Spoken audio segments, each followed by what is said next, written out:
Magandang araw sa inyong lahat. Itago na lamang ninyo ko sa pangalang Mia. Gusto ko lang na ibahagi sa inyo ang kwento sa akin ng aking ina na tawagin po nating Mercedes. Tungkol ito sa nangyari sa kanyang matalik na kaibigan na tawagin na lang po nating Loida. Nangyari ito noong dekada 80 dito sa Negros. Matagal nang magkaibigan sina Mama at Tita Loida. Dahil bukod sa naging magkaklase yung dalawa noong nag-aaral pa lamang sila, dati ring kababaryo ni na Mama itong si Tita Loida bago nagpa siyang lumipat ng ibang baryo ang kanilang pamilya. Nangyari nga rin yung naging karanasang ito ni Tita Loida noong nakalipat na sila ng lugar at naikwento lamang nito kay Mama nang magkita sila. Ayon nga sa kwento ni Mama sa akin, nang makalipat daw sa lugar na iyon, sina Tita Loida, nagkaroon daw ito ng manliligaw na tinawag niyang si Joaquin. Hindi ipinaalam ni Tita Loida sa kanyang mga magulang yung tungkol sa panliligaw ni Joaquin. Dahil natakot daw ito na baka pagalitan siya ng kanyang ina. Patagungang nagliligawan sina Joaquin at Tita Loida. At nagkikita lamang daw sila sa bayan. Malapit lamang daw kasi sa bayan yung tirahan ng kaibigang yon ng nanay ko. Kaya hindi yun nahirapan sa biyahe. Dahil hindi rin ganoon kalayo yung baryo nila sa baryo ni na Mama, pinupuntahan pa nga ni Tita Loida yung aking ina upang isama ito sa tuwing nakikipagkita siya kay Joaquin. Dahil ang paalam daw ni Tita Loida sa kanyang mga magulang ay pupuntahan niya si Mama sa kanilang bahay. Dahil hindi rin ganoon kalayo yung baryo nila sa baryo ni na Mama, isang pagkakataon nga noon, nagulat si Mama nang paglabas niya ng kanilang bahay ay nakita niyang naglalakad patungo sa kanila ang kanyang kaibigan. "Anong ginagawa mo rito, Loida?" Tanong daw ni Mama nang makalapit sa kanya ang kanyang kaibigan.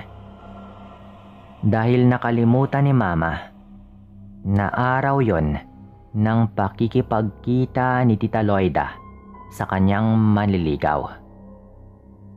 "Samahan mo naman ako, Mercedes. Magkikita kasi kami ni Joaquin doon sa bayan." Tugon daw ni Tita Loida sa aking ina. "Sigurado ka ba sa Joaquin na iyon? Mukha kasing hindi siya mapagkakatiwalaan eh. Hindi mo pa naman siya lubusang kilala, di ba? Baka meron siyang inililihim sa'yo." Dagdag na sabi pa raw ni Mama sa kanyang kaibigan. Pinagsabihan naman siya ni Tita Loida na mabait nga yung lalaki at wala naman siyang napapansing kakaiba rito. Sa kadahilan ng yon, hindi na nga nagsalita pa si Mama kahit naggusto nitong sabihin sa kanyang kaibigan na hindi maganda yung kanyang kutob sa lalaki sa unang pagkakataon pa lang na nagkita sila nito. Pakiramdam kasi ni Mama ay may kakaiba sa lalaking yon. Malakas yung kutob ng aking ina na may lihim nga yung lalaki sa kanyang kaibigan.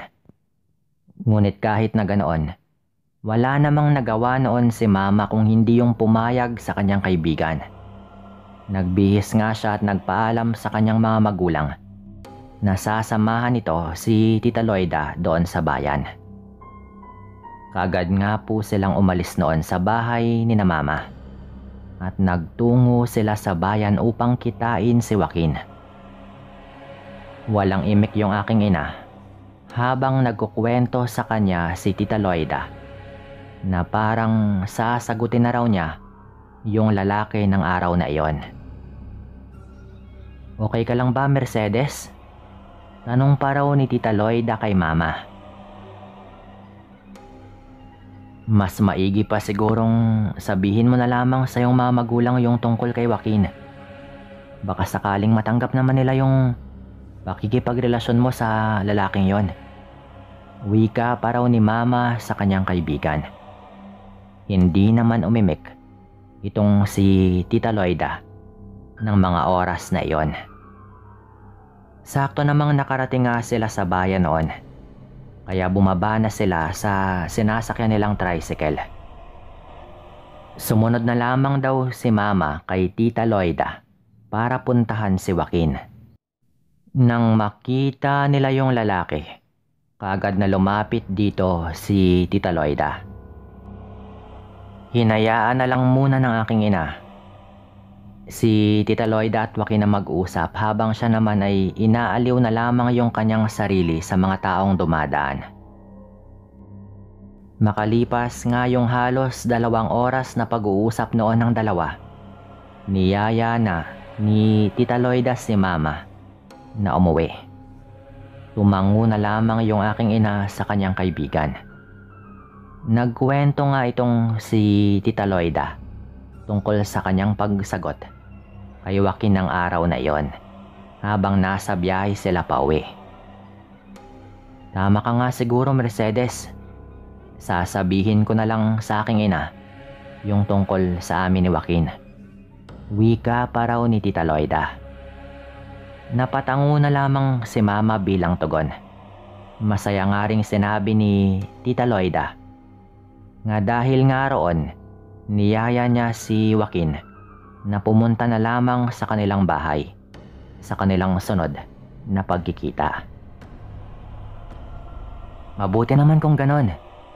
Mas maigi na yon para naman makilala rin ng iyong mga magulang ang nobyo mo na ngayon. Wika pa raw ni Mama. Lumipas pa nga noon ang mga araw at hindi na nga nagpunta si Tita Loida sa bahay ni na Mama upang magpasama sa bayan. Napaisip nga si Mama na baka natanggap na nga ng mga magulang ni Tita Loida ang pakikipagrelasyon nito sa kanyang nobyo na si Joaquin.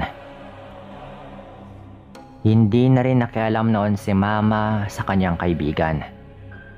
Nang magkita nga sila ulit ni Tita Loida, sinabi nga sa kanya ng kanyang kaibigan na naging maayos naman yung lahat, gayong tanggap naman din ng kanyang mga magulang yung relasyon nila ni Joaquin.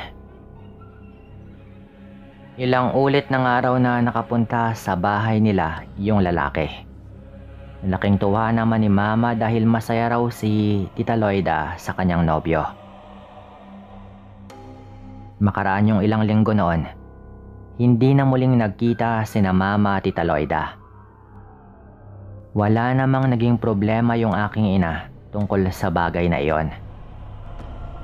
Dahil yung mas mahalaga sa kanya ay masaya yung kanyang kaibigan sa kanyang nobyo. Ngunit sa pagdaan nga ng mga araw, may naging haka-haka tungkol sa baryo ni na Loida. Isang pagkakataon kasing nagising si Mama ay naabutan niyang may kausap yung kanyang ina. Dahil narinig niya yung baryo ni na Loida, nakiosyoso nga siya kung ano nga ba yung tungkol sa baryong iyon. May bagong yanggaw daw sa baryong yun eh. Ayon pa sa mga taga roon, ilang ulit na raw na may nabiktimang alagang hayop, yung aswang na iyon, na hindi pa rin daw nila nakikilala. Wika pa nga raw ng kausap ng nanay ni Mama. Nakinig na lamang si Mama dahil bigla siyang nakaramdam ng kaba nang marinig yung salitang aswang. Muntikan pa nga raw na makapangbiktima ng buntis yung aswang na iyon. Mabuti na lang daw at napigilan ng asawa ng buntis kaya hindi raw na ituloy yung pangbibiktima nito. Dagdag pa raw na sabi ng kausap ng kanyang ina. Dahil sa kakaibang pakiramdam ni Mama noon, hindi na nga niya ipinagpatuloy pa ang kanyang pakikinig. Bukod nga ng haka-hakang may aswang sa baryo ni na Loida, Natakot naman daw yung mga tao sa baryo ni na Mama. May posibilidad daw kasing baka umabot sa kanilang baryo yung aswang na iyon. Kaya mas maigi nang mag-ingat na lamang sila sa nilalang na iyon. Wala na ngang mga tao noon yung nagpapaabot ng gabi sa labas ng kanilang bahay. Sa takot na baka matsyempohan nila yung aswang na iyon. Maging yung mga magulang daw ni Mama, pinagbawalan din siyang lumabas ng gabi. Napaisip nga si Mama ng mga panahong yon na baka yun din yung dahilan kung bakit hindi na pumupunta sa kanilang bahay si Tita Loida. Dahil baka natakot na din daw yung mga magulang nito sa aswang na gumagala sa kanilang baryo. Hanggang sa isang gabi nga, hindi nakatulog si Mama sa hindi niya malamang dahilan. Pakiramdam kasi nito ay napakaalinsangan ng panahon ng mga sandaling yon. Hindi na nga nakatiis si Mama, kaya bumangon ito upang bahagyang buksan yung bintana ng kanyang kwarto. Habang ninanamnam niya ang malamig na hangin na dumadampi sa kanyang balat, napapatingin daw siya sa paligid. Walang ano-ano, bigla raw siyang natigilan nang may matanaw siya sa isang bahagi ng daan. Maliwanag yung sikat ng buwan ng gabing yon, kaya kahit papano ay hindi ganon kadilim sa parteng yon kung saan nga niya natatanaw na may nakatayong tao. Base nga sa bulto ng katawan nito, parang pamilyar daw yon sa aking ina. Loida? Sambit pa raw ni Mama sa pangalan ng kanyang kaibigan, dahil pakiramdam niya ay si Tita Loida nga yung taong nakatayo roon. Dali-daling ang isinara ni Mama ang kanyang bintana at nagpa siyang lumabas sa kanyang kwarto. Ninais daw niyang kumpirmahin noon kung si Tita Loida nga ba ang nasa labas ng kanilang bahay. Napaisip nga yung aking ina na kung sakaling yung kaibigan niya yon ay ano naman kaya yung ginagawa nito roon ng ganong oras ng gabi. Bago tuluyang lumabas ng kanilang bahay, ay napasili pa raw si Mama sa bintana ng kanilang sala upang tignan kung naroroon pa rin yung taong kanyang nakita. At nang makita niyang nakatayo pa rin ito doon, nagpa siya ng araw siyang lumabas ng bahay. Nang makalabas ng araw siya, dahan-dahan pa niyang isinara yung pinto ng kanilang bahay. Ngunit sa kasamaang palad, biglang nagsara at nakagawa pa siya ng ingay. Sa hindi inaasahan ay biglang nakaramdam ng kakaibang kaba yung aking ina habang nakatayo sa tapat ng kanilang pinto. Ngunit kahit na ganoon, nang ibabaw daw sa kanyang sistema ang pagnanais na alamin kung si Tita Loida nga ba yung kanyang nakikita. Nagtataka man siya kung ano nga bang ginagawa ng kanyang kaibigan doon kung sakaling siya nga ito. Winaksi na lamang niya yon sa kanyang isipan. Dahan-dahang naglakad si Mama patungo doon sa kinaroroonan ng taong yon. Kahit pa na hindi raw siya sigurado kung ano nga bang mangyayari sa kanya. Habang papalapit ng papalapit doon si Mama, mas bumibilis yung tibok ng kanyang puso dahil sa magkahalong kaba, takot na bumabalot sa kanyang sistema. Ngunit kahit na ganoon, hindi na siya umatras pa hanggang sa tuluyan na nga siyang nakalapit sa taong yon. Napagtanto nga niyang umiiyak yung taong yon. Kilala niya yung boses ng kanyang kaibigan at sa pagkakataong yon, alam niyang si Tita Loida ang taong yon kahit na nakatalikod ito sa kanya. Loida, anong ginagawa mo rito? Gabi na. Okay ka lang ba? Tanong pa raw ni Mama nang mapahinto siya, isang dipayong layo sa kanyang kaibigan. Hindi raw ito tumugon sa kanya bagkus ay napahagulgol na lamang daw ito. Akmang lalapit pa sana noon si Mama kay Tita Loida. Ngunit natigilan ito nang biglang humarap sa kanya yung babae. Napatras ng makailang hakbang si Mama nang makita nito yung mukha ng kanyang kaibigan. Anong nangyari sa'yo, Loida? Bakit? Bakit ganyan yung mukha mo? Bakit duguan ka? Takot na tanong pa daw noon ni Mama sa kanyang kaibigan. Tulungan mo ako, Mercedes. Tulungan mo ako. Ayokong maging ganito ako. Wika pa daw noon ni Tita Loida, habang humahakbang papalapit kay Mama.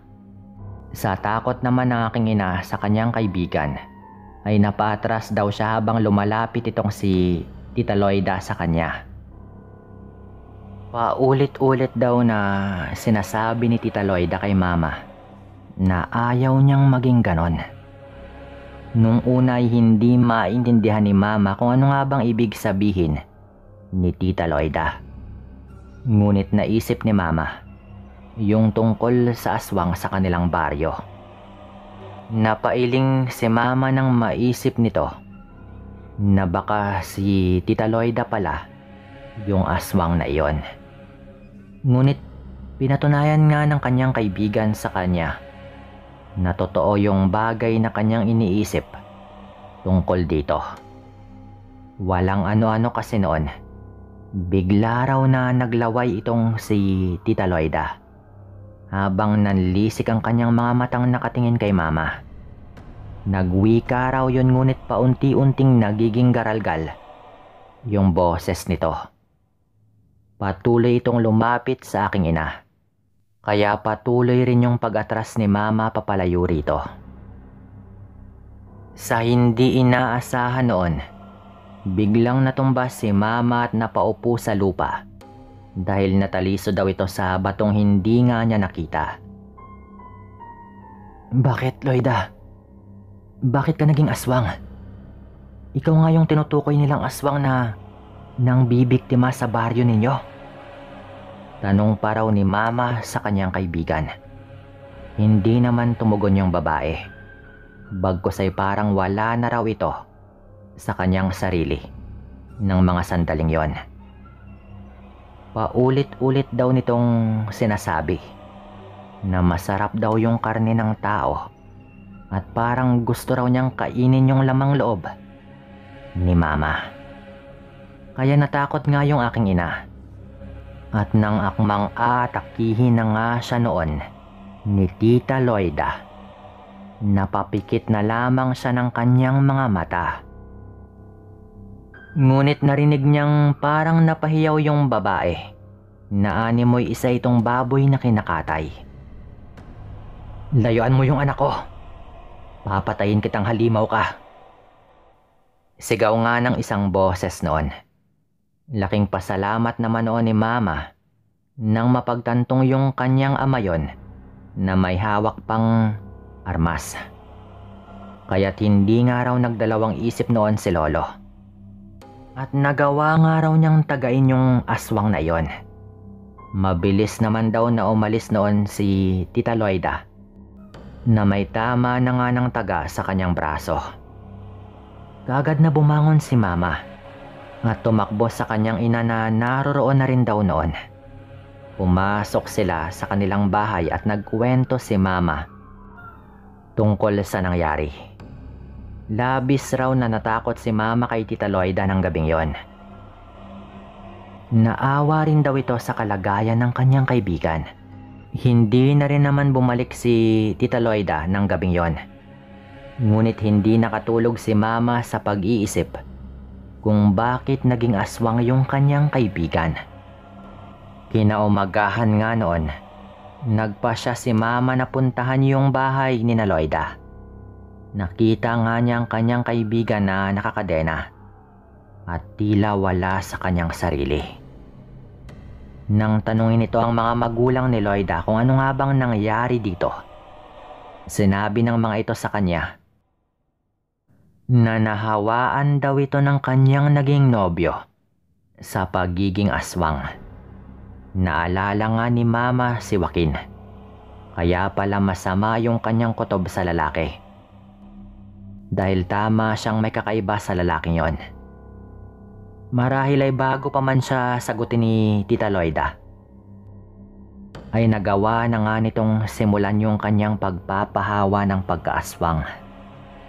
Hindi akalain ng aking ina na sa pakikipagrelasyon ng kanyang kaibigan sa isang lalaking hindi nito lubos nakakilala ay masisira yung buhay nito dahil lamang nahawa ito sa pagiging aswang ng kanyang nobyo. Wala namang magagawa noon si Mama kung hindi tanggapin ang naging kapalaran ng kanyang kaibigan na muntikan pa nga sanang makapangbiktima sa kanya. Yun na rin po yung huling kita ni Mama kay Tita Loida na buhay. Dahil ang huling balita kasi niya sa pamilya nito ay hindi raw kinaya ng katawan ni Tita Loida. At bumigay nga raw yung katawan nito. Dahil talagang hindi niya nakayanan yung pagkaaswang na tuluyan na ngang nabuo sa kanyang katawan. Ganoon na lamang daw yung pag-iyak ni Mama noon nang marinig nga niya yung balita. Agad rin daw yun na nailibing, na hindi man lang niya nakita pang muli yung mukha ng kanyang kaibigan. Ganoon pa man, iniisip ni Mama noon na baka yun nga yung mas makakabuti sa kanyang kaibigan kaysa magdusa pa ito sa sumpa ng pagiging aswang. Dito ko na rin po ito tatapusin at maraming salamat sa inyong lahat.